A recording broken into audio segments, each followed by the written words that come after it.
അതിൽ സജിത്ത് സൂചിപ്പിച്ച ഏറ്റവും പ്രധാനപ്പെട്ട കാര്യം 10 വർഷം എന്നതാണ് ഒരു ടൈം എന്നുള്ളതുണ്ട്.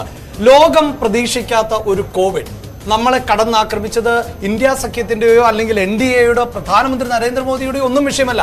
അവിടെ സജിത്ത് മനസ്സിലാക്കേണ്ടതുണ്ട്, ചൈന കഴിഞ്ഞാൽ ലോകത്തെ ഏറ്റവും കൂടുതൽ ജനസംഖ്യയുള്ള രാജ്യം ഇന്ത്യയാണ്. അതായത് കോവിഡ് പോലെ ഒരു മഹാമാരിയെ കൃത്യമായി കൺട്രോൾ ചെയ്യാൻ സാധിച്ചില്ല എങ്കിൽ അത് ഏറ്റവും അധികം ബാധിക്കാൻ പോകുന്നത് ഇന്ത്യയായിരുന്നു. അങ്ങനെയുള്ള ഇന്ത്യ സാമ്പത്തികമായ വലിയ കുതിപ്പിലേക്ക് പോകുന്നതിനിടയിലാണ് ഇത്തരത്തിൽ ഇന്ത്യ ഒരു വികസിത രാജ്യമൊന്നുമല്ല സജിത്ത്. ഇന്ത്യ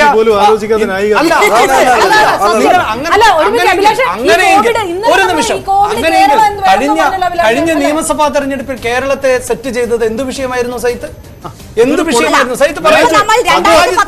സാഹചര്യമാണല്ലോ ചർച്ച ചെയ്യുന്നത്. കോവിഡിൽ നിന്ന് എപ്പോഴാണ് നമ്മൾ മുക്തമായത്?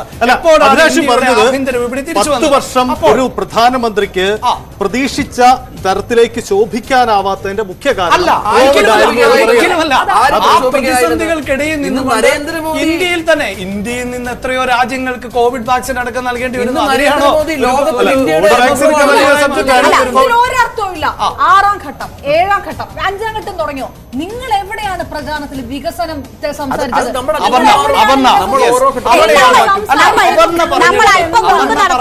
കൃത്യമായ മറുപടി ഉണ്ട് അപർണ. ഇന്ത്യയുടെ ചരിത്രത്തിൽ ഒരിക്കൽ പോലും ഒരു രാഷ്ട്രീയ പാർട്ടിക്കും വികസനം പറഞ്ഞുകൊണ്ട് വികസനം എന്നത് ഒരു പൊളിറ്റിക്സിൽ വിഷയങ്ങളിൽ ഒന്ന് മാത്രമാണ്.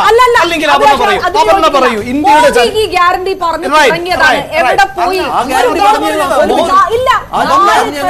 ഒരു കാര്യം മനസ്സിലാക്കുക, ഞാൻ ചോദിക്കുന്നു, ഞാൻ ഈ പാനലിലെ എല്ലാവരോടും ഒരു നിമിഷം ന്യൂനപക്ഷ വിരോധം ഇതൊക്കെയായിരുന്നു നിങ്ങളുടെ പ്രചാരണം. ഞാൻ ആവർത്തിച്ചു പറയുന്നു, ഇന്ത്യ എന്ന രാജ്യത്തിന് സ്വാതന്ത്ര്യം ലഭിച്ചതിന് ശേഷം 2019 നടന്ന ലോക്സഭാ തെരഞ്ഞെടുപ്പ് വരെ ഒരു രാഷ്ട്രീയ പാർട്ടിക്കും വികസനം എന്ന ഒരൊറ്റ പേര് തെരഞ്ഞെടുപ്പിൽ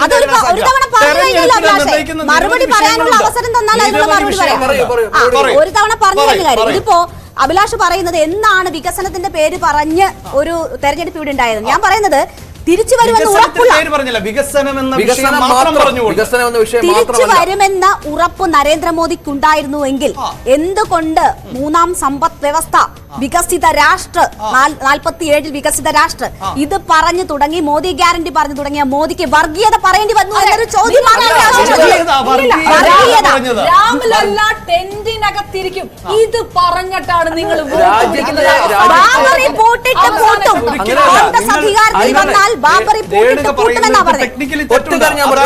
BJP എന്ന രാഷ്ട്രീയ പാർട്ടിയും NDAയും വർഗീയ ശക്തികളാണ് എന്ന ക്യാമ്പയിൻ തുടങ്ങുന്നത് എവിടെ നിന്നാണ്? മറുപടി രാജ്യത്തെ വിഷയങ്ങൾ നമുക്ക് ഒരുപാട് വിഷയങ്ങൾ സെറ്റ് ചെയ്യാനുണ്ട്. പ്രധാനമന്ത്രി അതിനുശേഷവും ഇക്കാര്യങ്ങൾ പ്രസംഗങ്ങളിൽ വികസനവുമായി ബന്ധപ്പെട്ടാലും മോദി ഗ്യാരണ്ടിയോട് ബന്ധപ്പെട്ടാലും ഈ പറഞ്ഞ പോലെ 47 ബന്ധപ്പെട്ടാലും പറഞ്ഞിരുന്നു. പക്ഷേ മാധ്യമങ്ങൾ കൂടുതൽ വാർത്തയാക്കിയത് ഇത്തരം പ്രസംഗങ്ങളാണ്.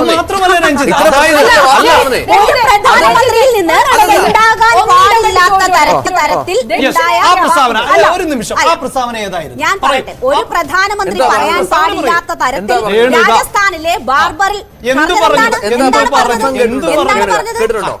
മൻമോഹൻ സിംഗ് പറഞ്ഞ പ്രസ്താവന എടുത്തു പറയുകയാണ് മോദി ചെയ്തത്. അങ്ങനെയാണോ പറഞ്ഞത്? കെട്ടുതാലി വരെ പോകും, നിങ്ങളുടെ വീട്ടിലെ പശുക്കളെ കൊണ്ടുപോകും,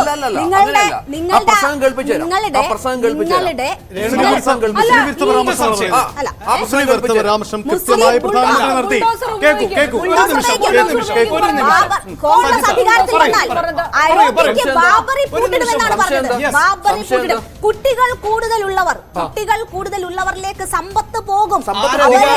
അങ്ങനെയാണ് പറഞ്ഞത്. പാകിസ്ഥാനിൽ പറയേണ്ട പ്രകടന പത്രികയാണ് ഇന്ത്യയിൽ ഇറക്കുന്നത്. പാകിസ്ഥാനെ ചുറ്റിപ്പറ്റി മുസ്ലിം ഒറ്റ നിമിഷം രേണുക പറഞ്ഞു തുടങ്ങിയത് എന്താണ്? ഇന്ത്യ മുന്നണി അധികാരത്തിൽ വന്നാൽ എന്നിടത്താണ് പോയിന്റ്. അതായത് ഇന്ത്യ മുന്നണി അധികാരത്തിൽ വന്നാൽ ഒരു മതവിഭാഗത്തിലേക്ക് കേന്ദ്രീകരിക്കും എന്നാണ് പറഞ്ഞത്. അത് ആ മതവിഭാഗത്തെ അല്ല പറയുന്നത്, ഇന്ത്യ മുന്നണിയുടെ വിഷയത്തെയാണ് പറയുന്നത്. ഇന്ത്യ മുന്നണിയെ കുറിച്ചാണ് പറയുന്നത്. ഇതേ പ്രസ്താവന ഞാൻ പറഞ്ഞത്, നിങ്ങൾ പറഞ്ഞത് എന്താണ്?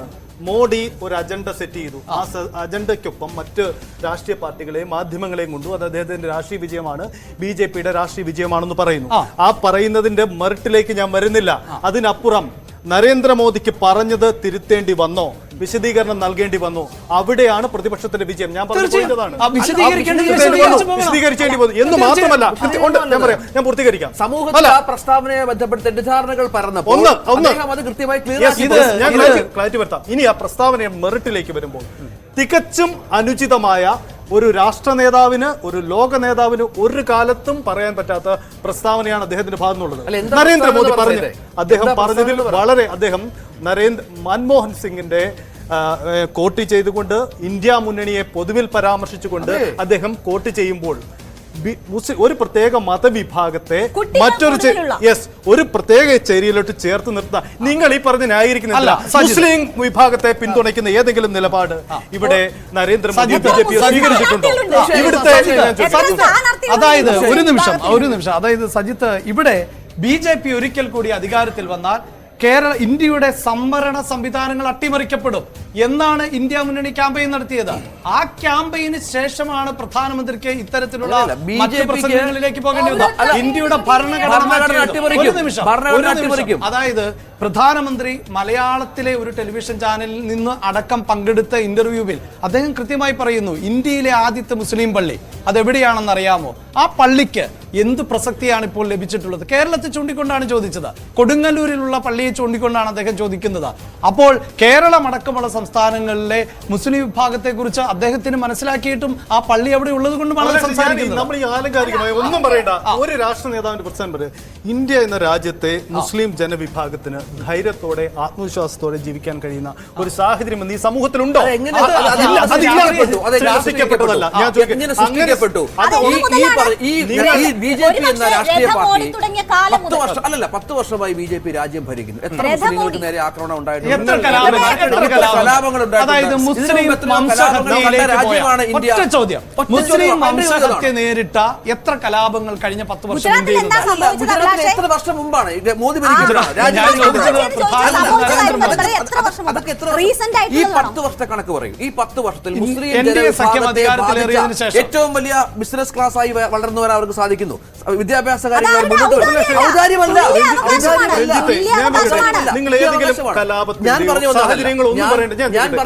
ഭക്ഷണത്തിന്റെ പേരിൽ, ഒരു മാംസം വിറ്റതിന്റെ പേരിൽ ഇങ്ങനെയൊക്കെ അവഗണിക്കപ്പെട്ട് ഞങ്ങൾ ഈ രാജ്യത്ത് തന്നെയാണോ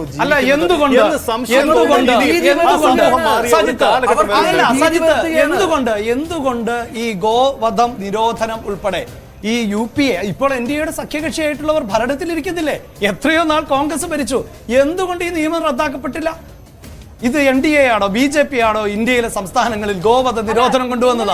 ഏത് രാഷ്ട്രീയ പാർട്ടിയാണ്? ഇനി ഒരു കാര്യം കൂടി സൂചിപ്പിച്ചു കൊള്ളട്ടെ. നമ്മൾ ഏറ്റവും മതേതരം എന്ന് വിശേഷിപ്പിക്കപ്പെടുന്ന ഈ കേരളത്തിലെ തെരഞ്ഞെടുപ്പായിരുന്നു നമ്മൾ ഇന്നലെ ചർച്ച ചെയ്തത്. പത്തനംതിട്ട അടക്കമുള്ള മണ്ഡലങ്ങൾ ചർച്ച ചെയ്തപ്പോൾ നമ്മൾ പറഞ്ഞു അവിടുത്തെ എല്ലാ സ്ഥാനാർത്ഥികളും ഒരു കാറ്റഗറിയിൽപ്പെട്ടതാണ്. അപ്പോൾ യഥാർത്ഥത്തിൽ കേരളത്തിലടക്കം ഒരു വിഭാഗത്തെ പ്രീണിപ്പിക്കാൻ LDF ശ്രമിക്കുന്നു എന്നത് വസ്തുതയായി മാറുന്നു. വടകര പോലെയുള്ള മണ്ഡലങ്ങളിൽ കൃത്യമായ ജാതിയും മതവും പറഞ്ഞുകൊണ്ട് പോരാട്ടങ്ങൾ നടക്കുന്നു. അപ്പോൾ കേരളത്തിലടക്കം ഏതെങ്കിലും ഒരു രാഷ്ട്രീയ പാർട്ടിക്ക് വിജയിക്കാൻ, ഞാൻ പറഞ്ഞത് ഇത് പറയണമെന്നല്ല, ഞാൻ ഇപ്പോഴും കരുതുന്നുണ്ട് ഒരു രാഷ്ട്രീയ പാർട്ടിക്കും വികസനം എന്ന വിഷയത്തെ മാത്രം പറഞ്ഞുകൊണ്ട് ഒരു തെരഞ്ഞെടുപ്പിന് നേരിടാൻ പറ്റില്ല. ജാതിയും മതവും പറയും, സാമൂഹികമായ വിഷയങ്ങൾ പറയും, സാംസ്കാരികമായ വിഷയങ്ങൾ പറയും. ശരി, നമുക്ക് തിരിച്ചു വരാം. ഒന്ന് ദയവായി നമുക്കൊരു വളരെ പെട്ടെന്ന് അടിയന്തരമായി ഒരു ഇടവേള വേണം. ഇടവേളയ്ക്ക് ശേഷം തിരിച്ചു വരാം.